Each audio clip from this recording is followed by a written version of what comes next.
Hello दोस्तों, स्वागत है आपका मारुति मेंटरशिप में। दोस्तों, हम जो स्टेट बेस्ड गवर्नमेंट एग्जाम्स देते हैं जिसमें कि मुख्य तौर पे हम पीसीएस है, लोअर पीसीएस है, समीक्षा अधिकारी या सहायक समीक्षा अधिकारी, इनकी जो मुख्य परीक्षा होती है उसमें कार्यालयी पत्रों के प्रारूप में जो हिंदी का जो पेपर होता है उसमें एक इम्पॉर्टेंट टॉपिक अक्सर पूछा जाता है, वो होता है टिप्पण। टिप्पणी या इसे हम कई बार टिप्पणी भी बोलते हैं, लेकिन इसका जो सही शब्द है वो टिप्पण है। तो टिप्पण क्या होता है ये जानना और एक अच्छा टिप्पण लिखना बहुत जरूरी, बहुत इन एग्जाम्स में इम्पोर्टेंट होता है। टिप्पण क्या होता है कि जो सरकारी कामकाज है उसमें निर्णय लेने की जो प्रक्रिया होती है उसमें टिप्पण बहुत इंपॉर्टेंट एक डॉक्यूमेंट होता है। जैसा कि अभी तक हमने जो कार्यालयी पत्र पढ़े हैं उनमें हम बाहर एक्सटर्नल कम्युनिकेशन, मतलब कार्यालय में एक व्यक्ति से दूसरे व्यक्ति को या कार्यालय से बाहर किस तरीके से हम लोगों से कम्युनिकेट करते हैं वो होता है। लेकिन टिप्पण क्या होता है, कार्यालय के अंदर ही एक किसी भी विषय पे किस तरीके से निर्णय लिए जा रहा है उसके लिए बहुत इंपॉर्टेंट हमारा टॉपिक है। तो आइए इस वीडियो में हम देखते हैं कि टिप्पण क्या होता है, कितने प्रकार के टिप्पण होते हैं, टिप्पण की भाषा कैसी होती है, टिप्पण कैसे लिखा जाता है और उसका क्या इंपॉर्टेंस है।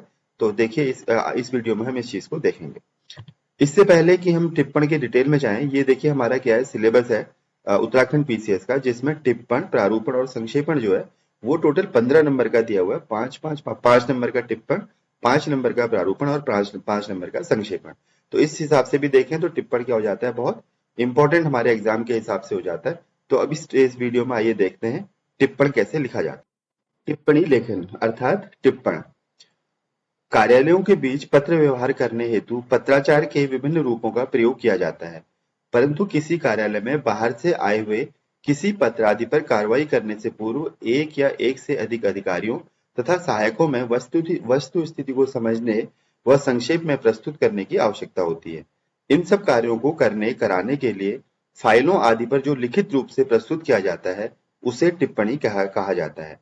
आकार या संरचना की दृष्टि से टिप्पणी 3 प्रकार की होती है। तो देखिए क्या होता है, जैसा कि हमने अभी डिस्कस किया था कि कार्यालय, दो या दो से अधिक जो कार्यालय हैं या जो विभाग हैं उनके बीच में जो पत्र व्यवहार करने के लिए जो अभी तक हमने अलग अलग पत्रों के जो प्रारूप पढ़े हैं, जिसमें कि शासकीय पत्र है, अर्धशासकीय पत्र है, या फिर अधिसूचना है, या विज्ञप्ति है, या कार्यालय ज्ञाप है, इस तरीके के जो पत्रों के प्रारूप होते हैं उनका प्रयोग किया जाता है। लेकिन जब भी कार्यालय में बाहर से कोई पत्र आता है, हमारे कार्यालय में बाहर से एक पत्र आया, उस पे जो निर्णय लेना है, उस पे क्या कार्रवाई करनी है, ये किसके द्वारा किया जाता है, टिप्पण के द्वारा किया जाता है। आप इसको इस तरीके से समझिए कि चाहे हमारी निजी जिंदगी हो या कोई प्राइवेट ऑर्गेनाइजेशन हो, जो निजी संगठन हो या हमारा परिवार होता है, वहां पे क्या होता है, अलग अलग निर्णय लिए जाते हैं। तो क्योंकि वो प्राइवेट होते हैं, वो हमारे निजी निर्णय होते हैं, पारिवारिक निर्णय होते हैं, तो उनको अक्सर क्या किया जाता है कि मौखिक तौर पे ले लिया जाता है। लेकिन सरकारी कामकाज में मौखिक चीजें नहीं होती। सरकारी काम में जरूरी है कि चीजों को क्या किया जाए, लिखित रूप में लाया जाए। चीजों को जब लिखित रूप में लाया जाएगा उसका क्या होता है, वो डॉक्यूमेंट लंबे टाइम तक मौजूद रहता है। सपोज आज मैं किसी कार्यालय में काम कर रहा हूँ, मैंने यहाँ पर कोई निर्णय लिया और मैं यहाँ से फिर चला गया, तो ये कैसे पता चलेगा कि मैंने किन परिस्थितियों में क्या निर्णय लिया, यदि कोई निर्णय लिया तो वो क्यों लिया, कैसे लिया, और उसका मेरे पास क्या साक्ष्य रहेगा कि मैंने ये निर्णय लिया था। हालांकि ये जो होता है चीजों को बहुत ज्यादा औपचारिक बना देता है। इसीलिए कहा जाता है कि सरकारी सिस्टम में क्या है, बहुत ज्यादा औपचारिकताएं होती है। लेकिन ये औपचारिकताएं इसलिए आवश्यक है ताकि जो भी निर्णय लिए जाएं उनके सबूत रहें, उनके साक्ष्य रहें, वो क्यों लिए गए थे, कैसे लिए गए थे, ये सब चीजें हमारे पास मौजूद रहें। यदि कोई अधिकारी चला भी जाता है, उसका कहीं एक दूसरी जगह से स्थानांतरण हो जाता है या परिस्थितियां बदल जाती हैं, तो कम से कम हमारे पास एक लिखित साक्ष्य रहेगा कि हमने इसलिए निर्णय लिए थे।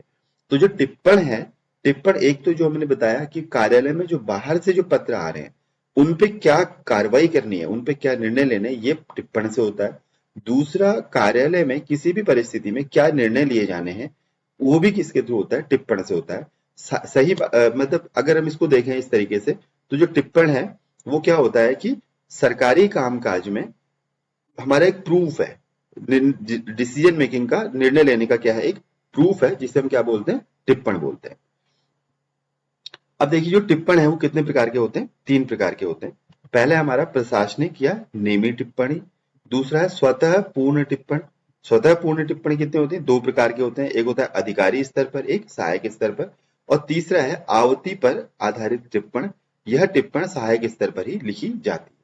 तो हमारे क्या होते हैं जो टिप्पण है, हमने भी टिप्पण समझा, अब हम देखते हैं कि 3 प्रकार के हैं। क्या है? प्रशासनिक है, नेमी टिप्पण, स्वतः पूर्ण टिप्पण या आवती पर आधारित टिप्पण। ये हमारे क्या है? 3 प्रकार के टिप्पण है।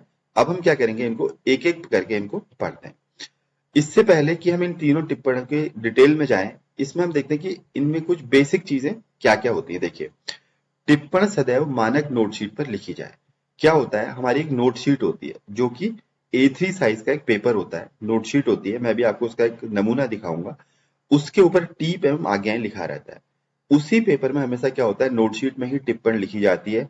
टिप्पण किसी भी पेपर में नहीं लिखी जाती। ऐसा नहीं है कि हम कोई भी पेपर उठाएं उसमें टिप्पण लिख लें। टिप्पण के लिए एक विशेष प्रकार का एक प्रारूप आता है, एक विशेष प्रकार का पेपर आता है जिस पर क्या किया जाता है, टिप्पण लिखा जाता है। टिप्पण लेखन की शैली सीधी व सरल होनी चाहिए।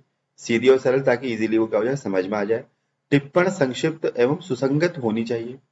ठीक है। रोजमर्रा के नेमी मामलों को छोड़कर सामान्यतः आवती पर टिप्पणी ना लिखी जाए। नेमी, अभी हम पढ़ेंगे नेमी टिप्पणी क्या होती है। नेमी टिप्पणी बेसिकली जो हमारे पास पेपर आता है उसी में लिख दी जाती है। तो जनरली कह रहा है कि नेमी टिप्पणों को छोड़ के जो भी टिप्पण हो वो किसी भी आवती, मतलब जो ऑफिस में इनकमिंग जो डॉक्यूमेंट है, किसी का कोई पत्र आया है, उस पर ना लिखी जाए। एक अलग पेपर में लिखी जाएगी, उस पेपर में नहीं लिखी जाएगी।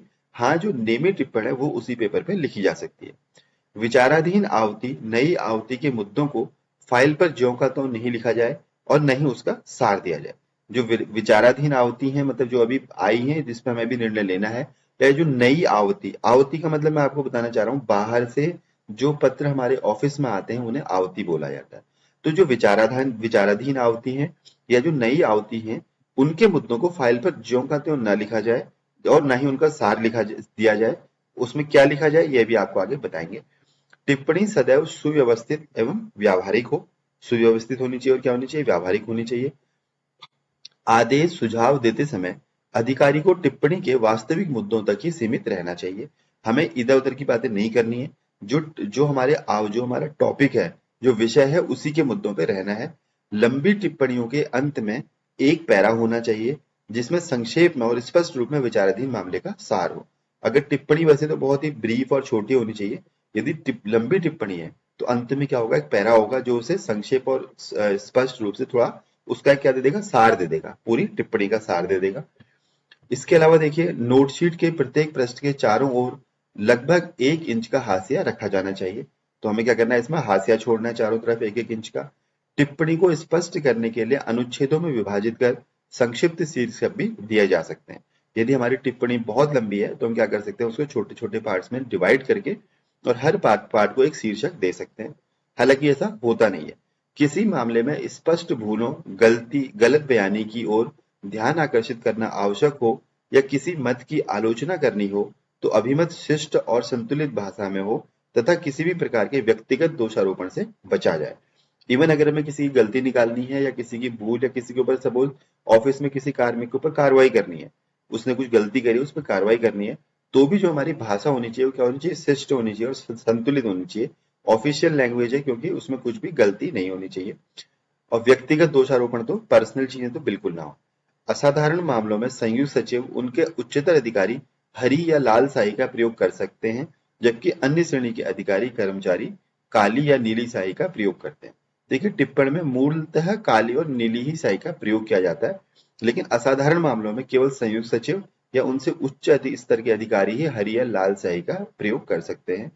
जब किसी विचाराधीन मामले में बहुत से महत्वपूर्ण मुद्दे उठाए गए हों और प्रत्येक मुद्दे में विस्तृत जांच की आवश्यकता हो, तो संबंधित सहायक द्वारा प्रत्येक मुद्दे पर अलग-अलग टिप्पणी लिखी जाए। ये ध्यान देना बहुत जरूरी है। कोई एक विचाराधीन मामला है, उसमें कई सारे मुद्दे हैं, तो हर विषय पर अलग टिप्पण होनी चाहिए। एक ही टिप्पण में कई सारे मुद्दे नहीं होने चाहिए। किसी मामले में कारणवश अधिकारी द्वारा लिखित आदेश न दिया जा सकता हो और मौखिक आदेश द्वारा कार्रवाई की जा चुकी हो, तो बाद में लिखित रूप में संबंधित अधिकारी से उसकी पुष्टि करा लेनी चाहिए। मैंने आपसे कहा था कि सरकारी सिस्टम में मौखिक कुछ भी नहीं होता।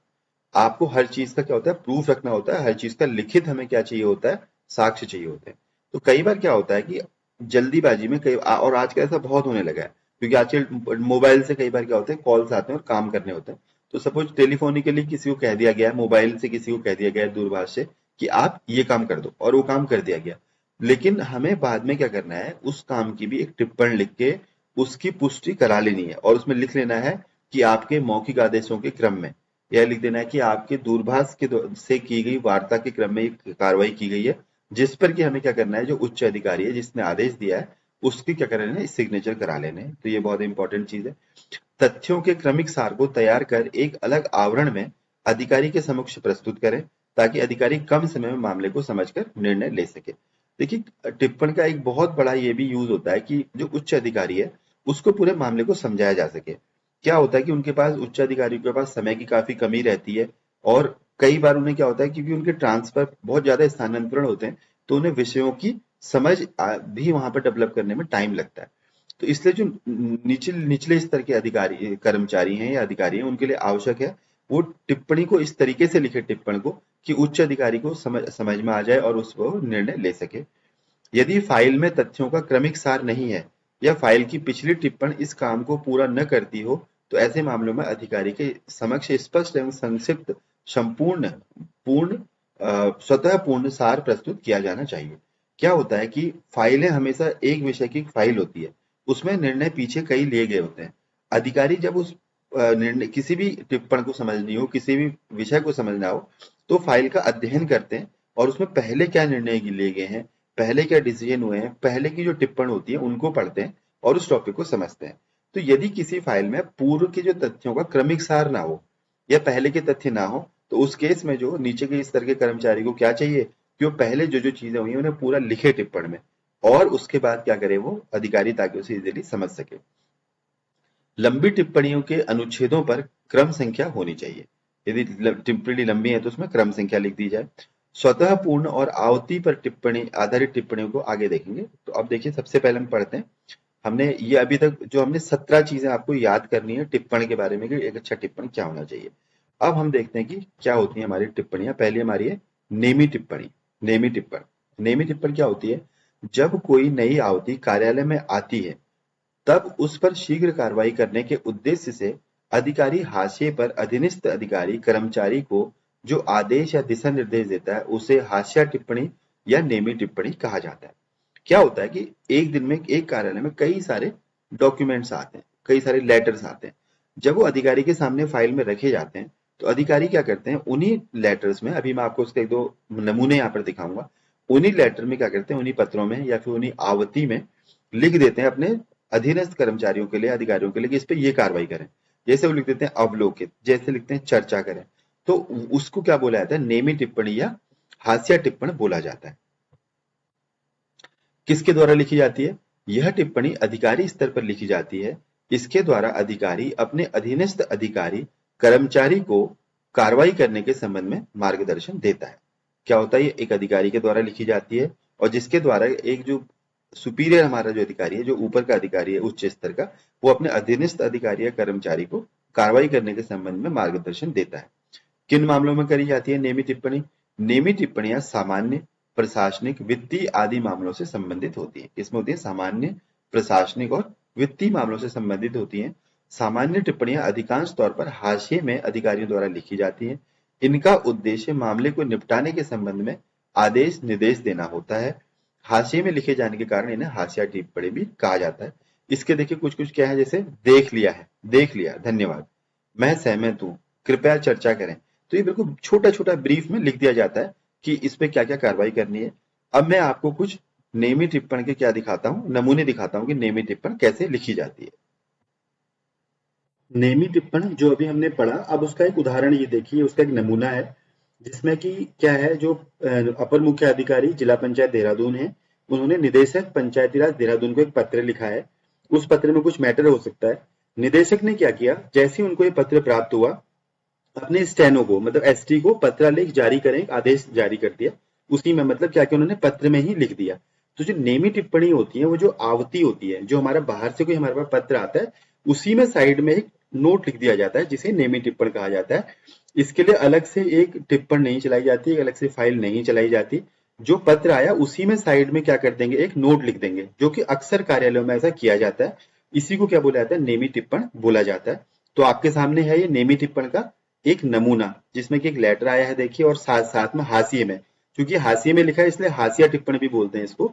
इसमें क्या करते हैं, उन्होंने नोट लिख दिया, पत्रालेख जारी करें, नीचे सिग्नेचर कर दिए, फिर डेट लिख दी, और इस तरीके से इन्होंने क्या किया है कि नेमी टिप्पण जारी कर दिया है। दोस्तों नेमी टिप्पणी को हमने अभी पढ़ा, नेमी टिप्पण क्या होते हैं। अब हमारे जो दूसरे प्रकार के टिप्पण है वो है आवती पर आधारित टिप्पणियां। आवती पर आधारित टिप्पणियां, तो आवती मतलब मैंने आपको पहले भी बताया था, कार्यालय में बाहर से जो आने वाले जो पत्र होते हैं या कोई भी बाहर से आने वाला डॉक्यूमेंट होता है उसे आवती बोला जाता है। सहायक स्तर पर की टिप्पणी का प्रमुख उद्देश्य अधिकारी के समक्ष आवती के विवरण को संगत नियमों के उल्लेख के साथ संक्षेप में प्रस्तुत करना होता है, जिससे अधिकारी को निर्णय लेने में सुविधा हो।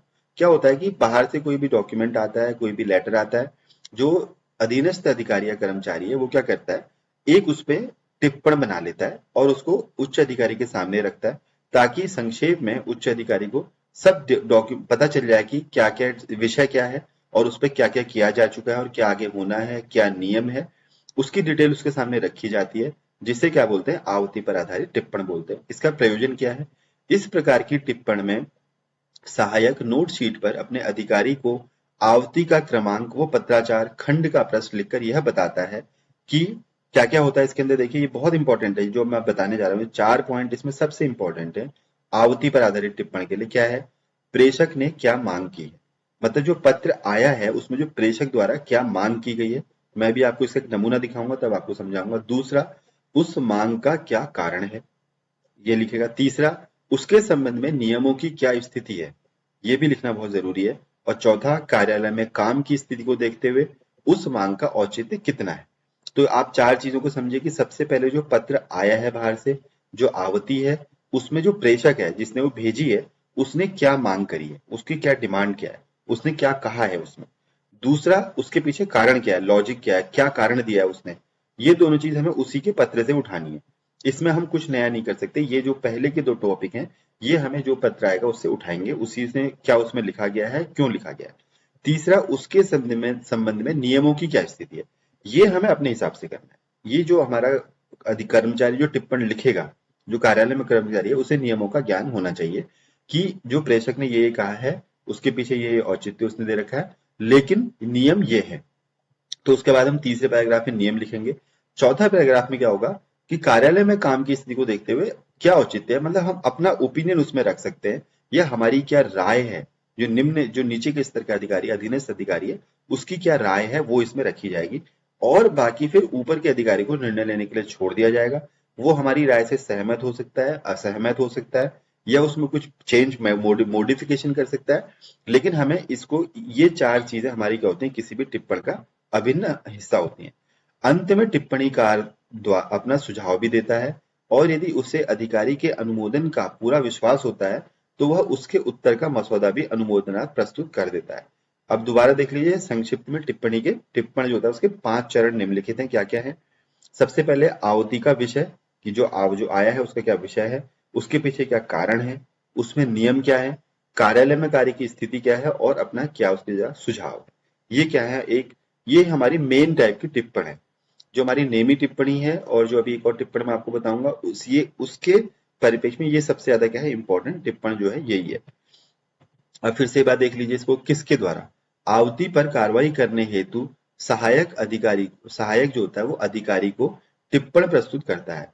वह इस संबंध में नियमों का उल्लेख करता है और सुझाव भी देता है।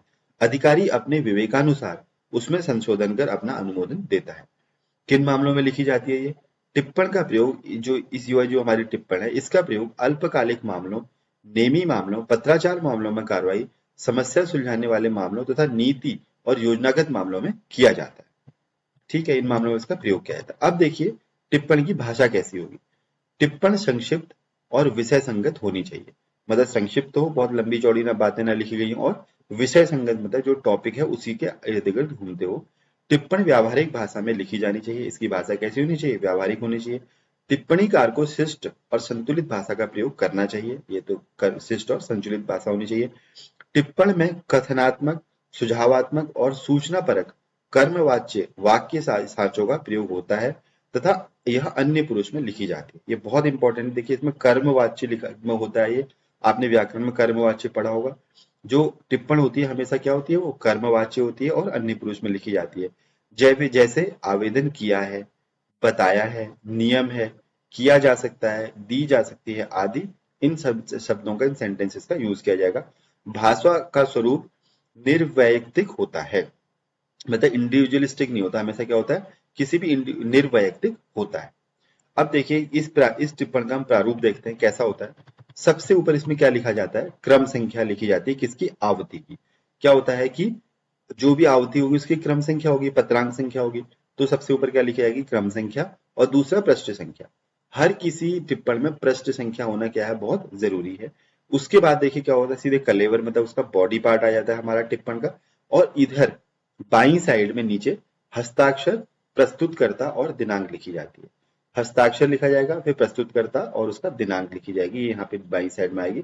और नीचे जिस अधिकारी को हम दे रहे हैं उसका पदनाम होगा। सपोज ये एक कार्यालय में कनिष्ठ सहायक हैं, जो क्या कर रहे हैं, इसको लिख रहे हैं, इस जो हमारी टिप्पण है उसको लिख रहे हैं। तो वो अपना यहाँ पे टिप्पण लिखने के बाद क्या करेंगे, हस्ताक्षर करेंगे, यहाँ पे लिखेंगे कनिष्ठ सहायक और दिनांक। और फिर जिस अधिकारी को, वरिष्ठ सहायक को प्रस्तुत कर रहे हैं, तो यहाँ पे लिखेंगे वरिष्ठ सहायक, और ऐसे करेंगे, उसके अधिकारी को उसका यहाँ पे आ जाएगा। अब देखिए इसकी क्या क्या विशेषताएं होती हैं।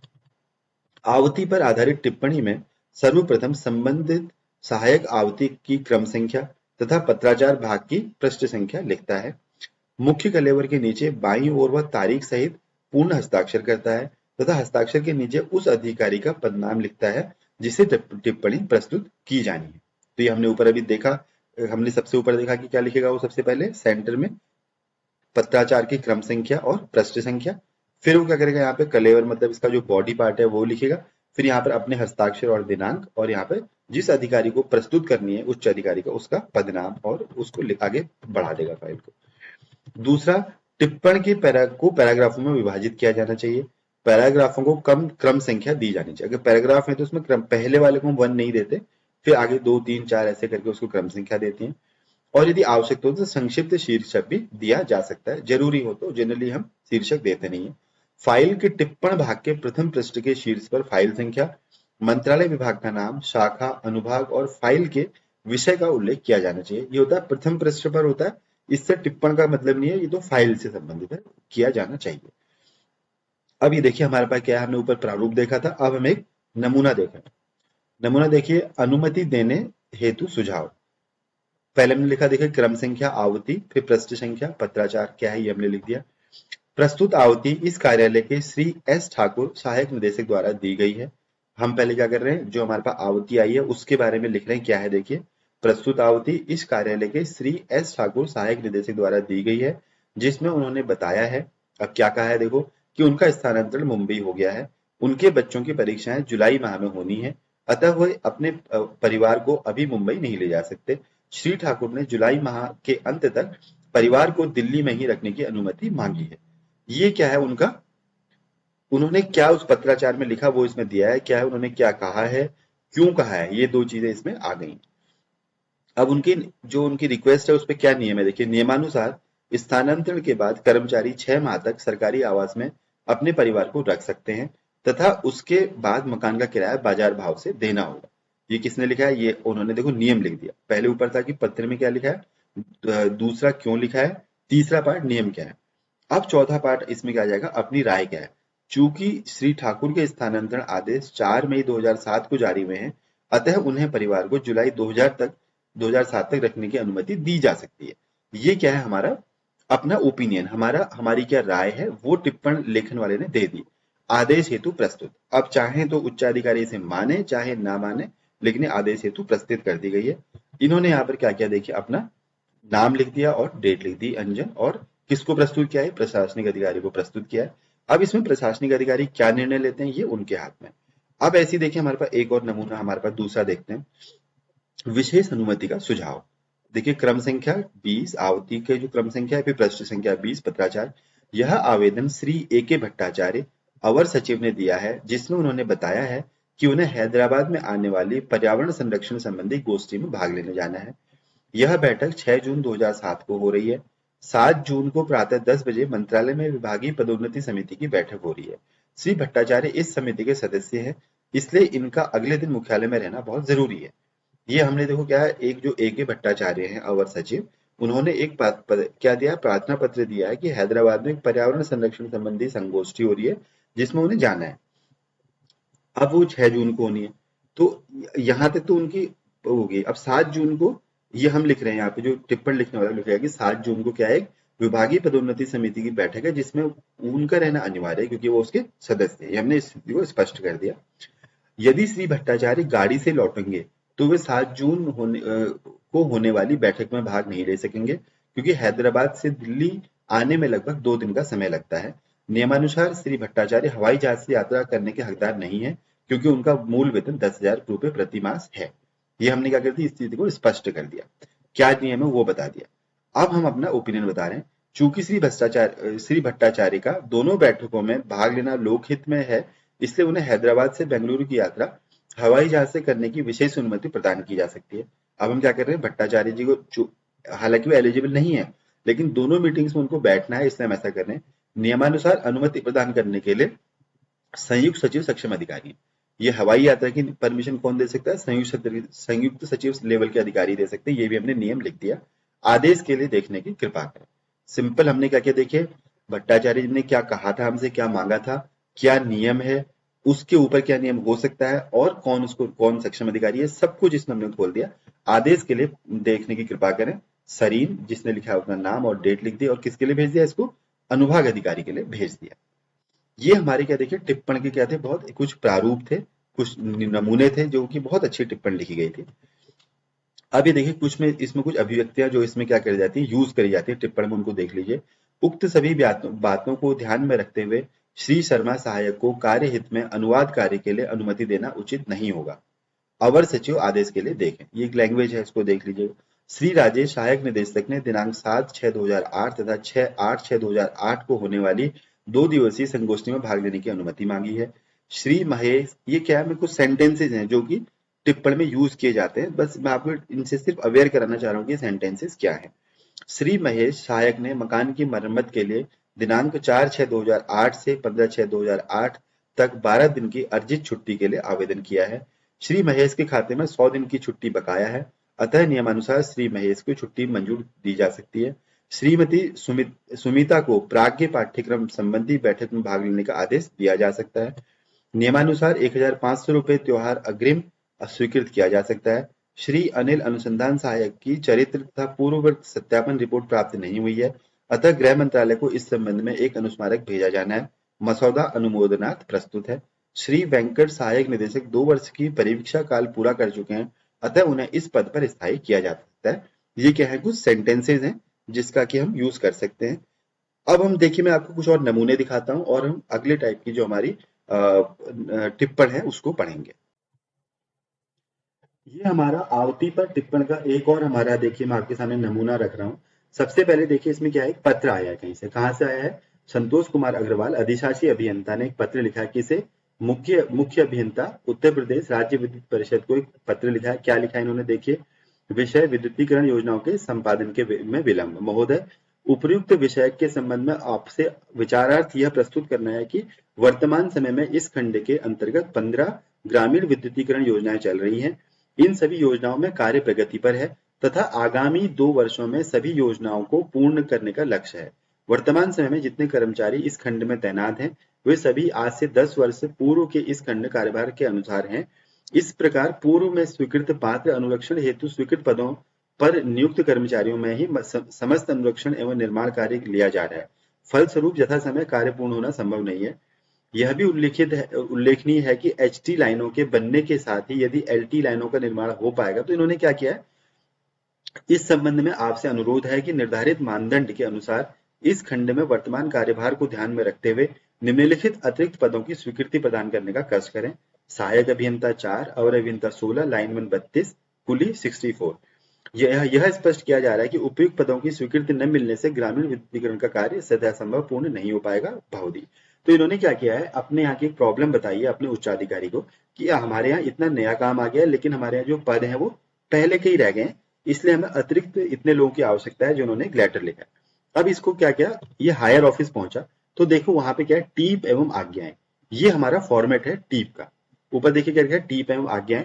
तो सबसे पहले हम क्या करेंगे, इस पत्र संख्या जो वहां पीछे थी क्या थी, देखिए पत्र संख्या इसमें लिखी नहीं है, लेकिन हम इस पत्र संख्या को मेंशन कर लेते हैं 225 ये करके, इतने की दिनांक की पत्र संख्या है। अब देखिए वैयक्तिक सहायक और मुख्य सहायक, मुख्य अभियंता जिस जिस लेवल पे जानिए टीप उनके ऊपर पदनाम लिखे गए हैं। फिर क्या लिखा गया देखिए, कृपया संलग्न अधिशासी अभियंता विद्युत वितरण खंड नैनीताल के पत्रांक ये का अवलोकन करने का कष्ट करें। हमने क्या किया था, रेफरेंस दे दिया उस लेटर का। उन्होंने लिखा है कि वर्तमान समय में उनके खंड में 15 ग्राम विद्युतीकरण योजनाएं चल रही हैं, जिनमें समापन की अवधि 2 वर्ष शेष है। ये उन्होंने जो लिखा है वो हमने लिख दिया। कर्मचारियों की कमी का उल्लेख करते हुए उक्त अधिशासी अभियंता ने सूचित किया है कि यदि अधोलिखित अतिरिक्त पद उनके खंड हेतु स्वीकृत नहीं किए गए तो कार्य यथासंभव संपन्न नहीं हो पाएगा और यह परिषद की हानि का एक कारण होगा। इसलिए उन्होंने क्या किया है, इन पदों को कार्यालय, तो उन्होंने ये इतने पद इसकी डिमांड करी है, ये उन्होंने उसके पत्र को खोल दिया। कार्यालय को आपके अवलोकनार्थ निम्नलिखित बातें प्रस्तुत करनी है, ये उनका पत्र था। अब जो नियम है या जो उस वक्त की कंडीशन है वो अपना रख रहे हैं। देखिए, परिषद आज्ञा संख्या ये जो भी दी गई है द्वारा निर्धारित मापदंड के अनुसार उपर्युक्त खंड में स्वीकृत पद स्वीकृत हैं, जबकि अब तक नैनीताल खंड का कार्यभार बहुत बढ़ चुका है। बढ़े हुए कार्यभार के अनुरूप अधिशासी अभियंता की अतिरिक्त पदों की मांग उचित है तथा निर्धारित मापदंड के अनुसार ही पदों का सृजन अनुमन्य है। समस्त ग्रामीण विद्युतीकरण योजनाओं के यथा समय पूर्ण होने पर परिषद को अधिक राजस्व मिलना निश्चित है, जो कि परिषद के हित में है। परिषद आदेशों के अनुरूप मुख्य अभियंता उक्त प्रत सृजन करने के लिए सक्षम है। ये इन्होंने क्या किया है, जो नियम है वो यहाँ पर लिख दिया कि ये नियम है, उसको उन्होंने खोल दिया। और देखिए यहाँ क्या लिखा, आदेशार्थ प्रस्तुत सुरेश कनिष्ठ सहायक दिनांक। तो ये देखिए, ये हमारा क्या है, एक पूरा फॉर्मेट है जिसमें उन्होंने क्या किया, सबसे पहले जो लेटर आया था उसको मेंशन किया, उसमें क्या लिखा है वो लिखा, फिर उसके उन्होंने लिखा कि क्या नियम है क्या परिस्थिति है वो पूरी खोली, और लास्ट में आदेशार्थ प्रस्तुत कर दिया किसको, अपने उच्चाधिकारी को, और अपना नाम और पदनाम लिख दिया और साथ में डेट लिख दी। तो ये क्या है, हमारा एक जो हमारी आवती पर जो टीप है उसकी क्या है, ये फॉर्मेट है। ये परफेक्ट फॉर्मेट है, आप इसको अंतिम रूप से फॉलो कर सकते हैं। दोस्तों ये है हमारा एक आवती पर जो टिप्पण लिखते हैं उसका एक नमूना मैं आपके सामने रख रहा हूँ। देखिए, ये एक विशेष प्रकार के, मैंने आपको बताया था कि पेपर में लिखा जाता है जिसके ऊपर टीप एवं आज्ञाएं या टीप तथा आज्ञाएं लिखा रहता है। ये आपको एग्जाम में लिख के आना है ऊपर, टीप एवं आज्ञाएं या टीप तथा आज्ञाएं जो भी आप लिखें। उसके बाद इसमें जिस जिस स्तर के अधिकारी होते हैं उनका नाम लिखा जाता है। यहाँ पर देखिए उनका पदनाम लिखा गया है। ये जो हमारे हैं जिन्होंने सिग्नेचर किए हैं, जिन्होंने टीप लिखी है, टिप्पण लिखी है, उनके यहाँ पर सिग्नेचर आते हैं, लेकिन इनका यहाँ पर पदनाम नहीं आता। जो व्यक्ति टिप्पण लिखता है उसका पदनाम नहीं आता, उसके ऊपर जिन जिन को लिखना होता है उनके यहाँ पे पदनाम आते हैं। देखिए, प्रशासनिक अधिकारी, कार्य अधिकारी, अपर मुख्य अधिकारी, जहां जहां तक ये फाइल जाने की अपेक्षा है, जिस जिस लेवल को फाइल जाएगी उनके यहाँ पर क्या करेंगे, ऑब्लिक ऑब्लिक करके पदनाम लिख दिए जाएंगे। फिर ये क्या करी जाएगी, टिप्पण लिखी जाएगी या इसे टीप लिखी जाएगी, और जो फिर टीप लिखने वाला अधिकारी कर्मचारी है वो यहाँ पे अपने सिग्नेचर और नाम लिखेगा। उसके बाद जो प्रथम स्तर पे गई, फिर द्वितीय स्तर पे गई, तृतीय स्तर पे गई, जितने स्तरों पे गई वहां पे उसके सिग्नेचर होते रहेंगे। और नीचे से देखिए उन्होंने डेट नहीं लिखी है, डेट भी लिखना जरूरी है। अभी देखिए इन्होंने किस तरीके से लिखी है, कृपया पत्रावली के दाहिनी ओर पताका क पर रक्षित श्री हिमांशु कफलटिया कार्य अधिकारी के पत्र दिनांक इतने का अवलोकन करने का कष्ट करें, उक्त पत्र में अवगत कराया गया। अभी उन्होंने क्या किया, पहले रेफरेंस दिया, जो आवती था उसका रेफरेंस दिया कि ये आवती है। फिर उसका उन्होंने क्या किया, क्या क्या उसमें लिखा गया है वो इन्होंने पूरा यहाँ पर इसमें खोल दिया अच्छे से। उसके बाद इसके बाद इन्होंने क्या है, अवगत क्या कराना। देखो ये सेकंड पैराग्राफ यहाँ से शुरू होना चाहिए था।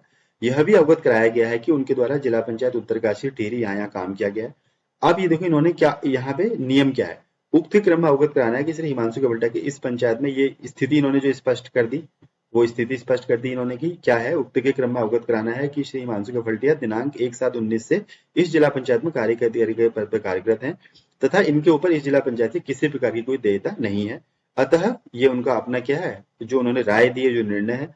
अतः श्री हिमांशु कफलटिया के उक्त पत्र की संस्तुति सहित निदेशक पंचायती राज देहरादून को अग्रसारित किए जाने हेतु पत्र का आलेख तैयार प्रस्तुत है। कृपया अवलोकनोपरांत सहमति की दिशा में हस्ताक्षर करना चाहें। अब देखिए इन सबको किसी को कोई आपत्ति नहीं थी, तो उन्होंने सबने क्या कर दिया, हस्ताक्षर कर दिए। अगर किसी को आपत्ति होती तो आपत्ति लगा के इसको वापस भी भेज सकते थे। तो ये क्या है, हमारा एक आवती पर जो हमारा टिप्पण लिखी जाती है उसका एक प्रारूप है। सरकारी कामकाज में जो तीसरे प्रकार की टिप्पणी यूज की जाती है उसे स्वतः पूर्ण टिप्पणी बोलते हैं। क्या होती है स्वतःपूर्ण टिप्पणी? स्वतःपूर्ण टिप्पण यह किसी आवृत्ति पर आधारित न होकर किसी समस्या के समाधान तथा किसी आवश्यकता विशेष को पूरा करने के लिए लिखी जाती है। अभी तक हमने जो ऊपर जो टिप्पणी पढ़ी थी, जो दो प्रकार की टिप्पणी पढ़ी थी, वो बाहर से जो हमारे पास कोई लेटर आ रहा था, बाहर से कोई आवृत्ति आ रही थी, उस पर आधारित टिप्पण थी। जो स्वतःपूर्ण टिप्पण होती है, किसी बाहर की आवृत्ति पर आधारित नहीं होती। ये अपने ऑफिस के लिए ही कोई डिसीजन लेना है, ऑफिस के अंदर कोई निर्णय लेना है, कोई समस्या है या कोई और विषय है, उस पर निर्णय लेना है, तो उसके लिए जो टिप्पण लिखी जाती है उसे क्या बोलते हैं? स्वतःपूर्ण टिप्पण बोली जाती है। जैसे मैं आपको एग्जाम्पल दूं, आपके ऑफिस में कुछ चेयर खरीदी जानी है, कुछ मेज और कुछ कुर्सियां खरीदी जानी है, तो उसकी भी शुरुआत कहाँ से होगी? टिप्पण से होगी। जो संबंधित आपका पटल है, जो संबंधित कार्यालय में जो पटल है, उसका जो पटल अधिकारी है वो क्या करेगा? वो कर्मचारी टिप्पण से शुरुआत करेगा कि कार्यालय में इतना भी काम है और इस तरीके की आवश्यकता है, इसलिए हमें एक कुर्सी और इतने मेजों की आवश्यकता है, हमारे पास बजट इतना है इस वक्त ऑफिस में, इसलिए यदि आप स्वीकृति देना चाहें तो फिर वो क्या करता है? टिप्पण लिखता है। ये एक हमारा है। इसी तरीके से दूसरा क्या है कि कई बार जैसे हमारे ऑफिस में जो गाड़ियां होती हैं, सरकारी गाड़ियां होती हैं, उनका अनुरक्षण, उनकी मेंटेनेंस करानी होती है, तो उसके लिए एक अलग से टिप्पण चलती है। तो स्वतःपूर्ण टिप्पण वो है जो किसी आवृत्ति पर आधारित नहीं होती, वो कार्यालय की जरूरतों के आधार पर होती है।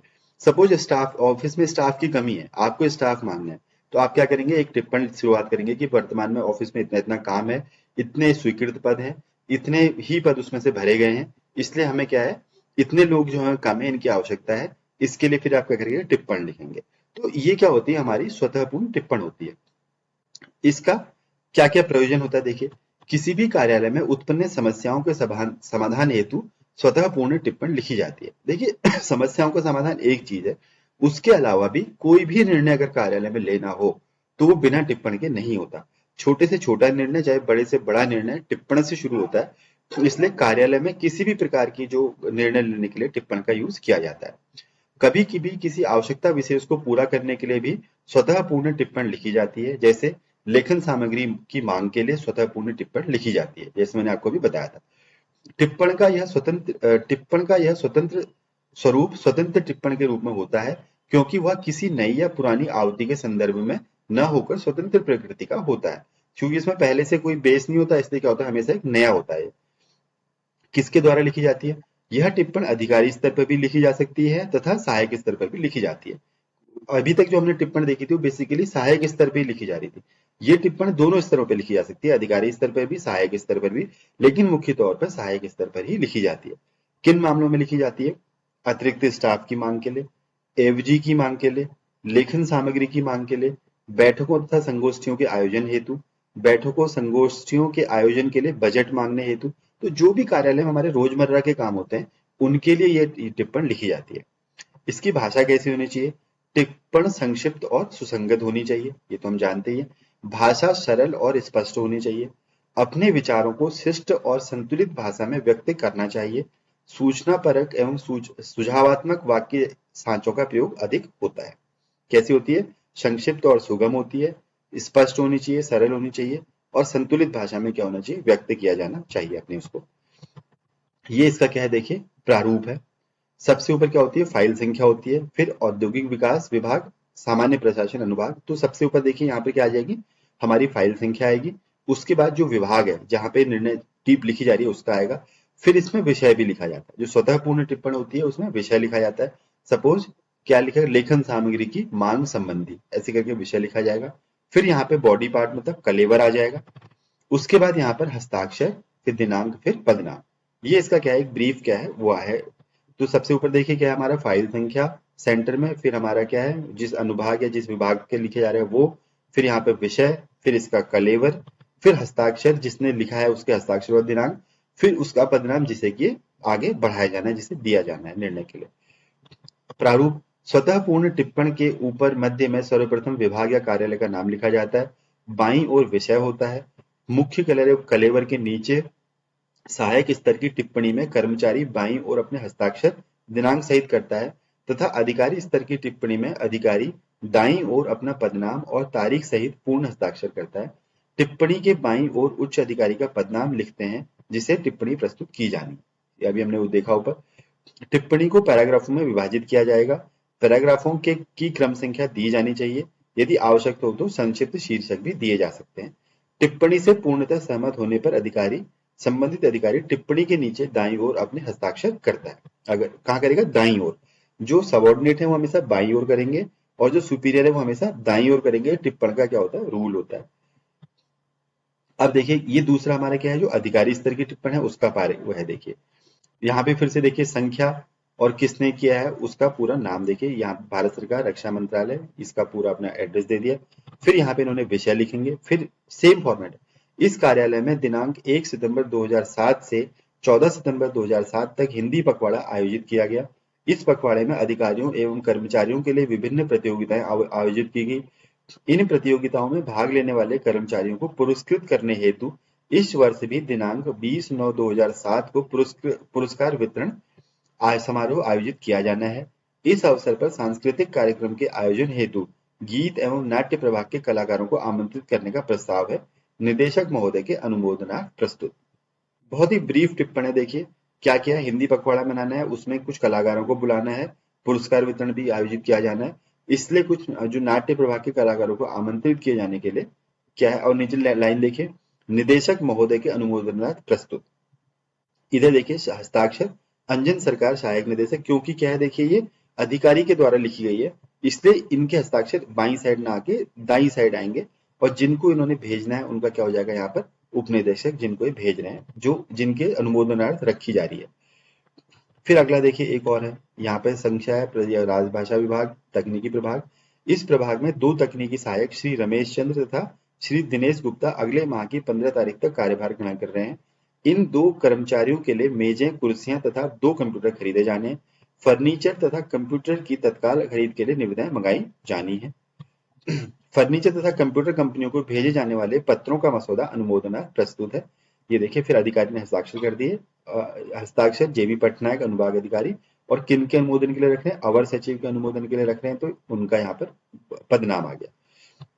अब इसमें देखिए जो हमारी स्वतः पूर्ण टिप्पणी में किस तरीके की हमारी शब्दावली यूज होती है। प्रयोजन मतलब पर्पस, प्रारूप मतलब ड्राफ्ट, स्थिति सिचुएशन, अभिव्यक्ति एक्सप्रेशन, स्वतः पूर्ण टिप्पणी सेल्फ कंटेन्ड नोट, संगोष्ठी सेमिनार, मानदेय ऑनोरियम, पारिश्रमिक रेम्यूनरेशन, कार्योत्तर मंजूरी एक्स पोस्ट फैक्टो सैंक्शन, रद्द कैंसिल, अनुमोदनार्थ फॉर अप्रूवल, अवलोकनार्थ फॉर परसुअल, हस्ताक्षरार्थ फॉर सिग्नेचर। ये 3 से वर्ड अच्छे से यूज कर लीजिए, लिख लीजिए, अंत में लिखने ही लिखने हैं। अनुमोदनार्थ, अवलोकनार्थ और हस्ताक्षरार्थ, इनको आप अच्छे से याद कर लीजिएगा, ये लिखने ही लिखने होंगे हमें। तो ये हमारी क्या थी? स्वतः पूर्ण टिप्पणी थी।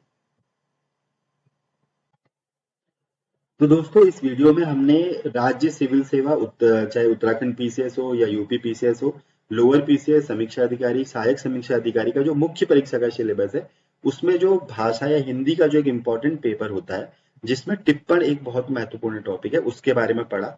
हमने इसमें पढ़ा टिप्पण क्या होता है, कितने प्रकार के टिप्पण होते हैं, टिप्पण की भाषा कैसी होनी चाहिए, टिप्पण के क्या क्या प्रारूप हो सकते हैं, कुछ हमने टिप्पण के नमूने देखे। तो इस तरीके से हमने टिप्पण को पूरा टॉपिक इसमें कवर किया। मुझे उम्मीद है कि ये वीडियो से आपको एक अच्छा टिप्पणी लेखन में हेल्प मिलेगी। और आगे अच्छे कुछ और वीडियोस के साथ हम फिर आएंगे। तब तक के लिए आप बने रहिए। आप सभी को all the best. Good bye.